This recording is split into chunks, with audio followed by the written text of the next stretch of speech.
Mallayya Jewellers, Ottupara, Vadakkanchery. Phone 04884 232 666.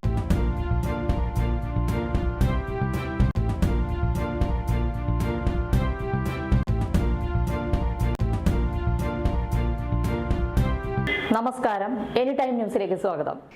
Vazhakkode ആനവേട്ട നടന്നിട്ട് ഒരു വർഷം പിന്നിടുമ്പോഴും അകമലയിലെ ഫോറസ്റ്റ് സ്റ്റേഷൻ തുറക്കാൻ നടപടിയായില്ല. 2023 ജൂൺ 14 വാഴക്കോടുള്ള മണിയഞ്ചിറ റോയ് ജോസഫിന്റെ വീടിനോട് ചേർന്നുള്ള റബ്ബർ തോട്ടത്തിൽ ആനയെ കുന്നുകുഴിച്ചു മൂടിയ നിലയിൽ കണ്ടെത്തിയത്. ആനക്കൊമ്പ് മാഫിയ സംഘമാണ് ഇതിനു പിന്നിൽ പ്രവർത്തിച്ചതെന്ന് കണ്ടെത്തിയിരുന്നു.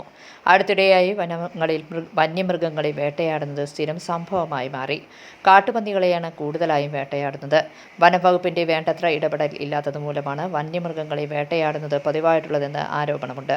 തൃശൂർ ഡിവിഷന്റെ കീഴിലുള്ള അകമല ഫോറസ്റ്റ് സ്റ്റേഷൻ പുനഃസ്ഥാപിക്കുമെന്ന് പ്രഖ്യാപിച്ചിരുന്നെങ്കിലും ഒരു നടപടിയും ഉണ്ടായില്ല.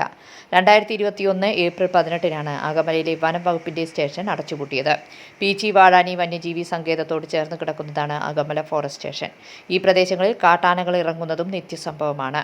ഫോറസ്റ്റ് സ്റ്റേഷൻ തുറന്നു പ്രവർത്തിക്കുമെന്ന് വനം വകുപ്പ് മന്ത്രി എ കെ ശശീന്ദ്രൻ അറിയിച്ചിരുന്നതാണ്. 18ഓളം ജീവനക്കാരാണ് വിവിധ സമയങ്ങളിലായി ഫോറസ്റ്റ് സ്റ്റേഷനിൽ ജോലി ചെയ്തിരുന്നത്.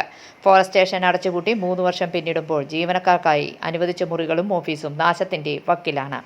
News desk, any time news. കൂടുതൽ വാർത്തകൾക്ക് ഞങ്ങളുടെ ചാനൽ സബ്സ്ക്രൈബ് ചെയ്യുക, ഫേസ്ബുക്ക് ഫോളോ ചെയ്യുക. വാർത്തകൾ വേഗത്തിലറിയാൻ എനി ടൈം ന്യൂസ്.